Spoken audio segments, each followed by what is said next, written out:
महाराष्ट्र में समाजवादी पार्टी के नेता अबू आजमी के बयान पर एक बार फिर हिंदी मराठी विवाद भड़क गया है।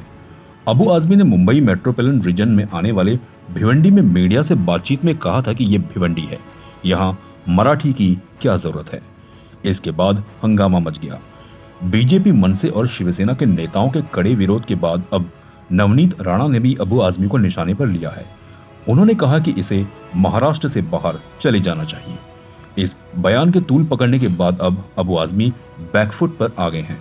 उन्होंने मीडिया के सामने कहा कि वह मराठी बोलना सीख रहे हैं। कि भिवंडी कारपोरेशन में मैं कमिश्नर से अपने डेलीगेशन लेके मिलने गया था।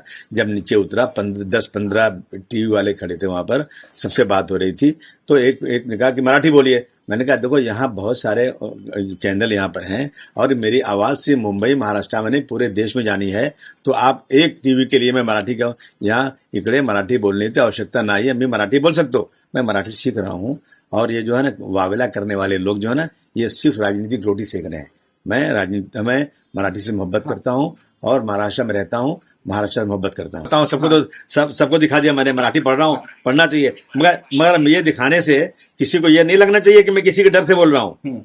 देखिए मैं सुबह रोज आना, हमारे दोस्त इमरान है, हमारे टीचर हैं, वो रोज आना मुझे ऑनलाइन सिखाते हैं और मैंने अपने स्टाफ से जो लड़के मराठी जानते हैं उनसे कहा तुम लोग मुझसे मराठी में बात किया करो, भले मैं तुमको जवाब शायद थोड़ा गलत सही दूं, लेकिन धीरे धीरे से भी जाऊंगा। देखिए घुसने को घुसने बोलते हैं, चुराने को चुराने बोलते हैं। आप देखिए ना, ये सीख रहा हूँ। ये मैं किसी के डर से कर रहा हूँ क्या? जब आती नहीं थी मुझे मराठी आती नहीं थी और मैंने स्पीकर से पूछा था, उन्होंने तुमको आसामी जबान भी तुम बोल सकते हो, तुमको बोलना है तो तुम जो है गुजराती जमाने में शपथ ले सकते हो। तो मैं क्या किसी के डर से बोलूं क्या?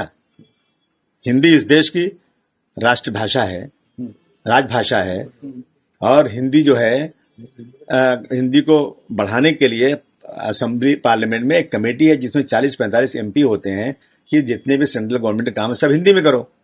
करेंगे हम लोग अमेरिका के सामने। इतना बड़ा वाकया हुआ और हमने सिर्फ दबाव में कोई रिटेलिएशन नहीं किया और इतना बड़ा 26 लोग कश्मीर में मार दिए गए और हम लोगों ने अमेरिका के दबाव में काम नहीं किया।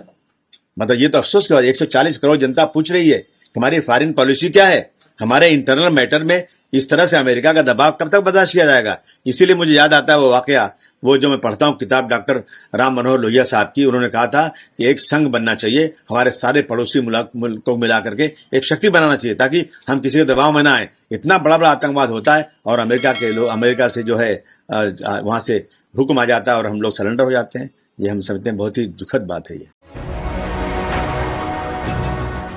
CEN न्यूज, देश प्रदेश की ताजा तरीन खबरों के लिए CEN न्यूज को सब्सक्राइब करें और रहें पल पल की खबर से हर पल बाखबर।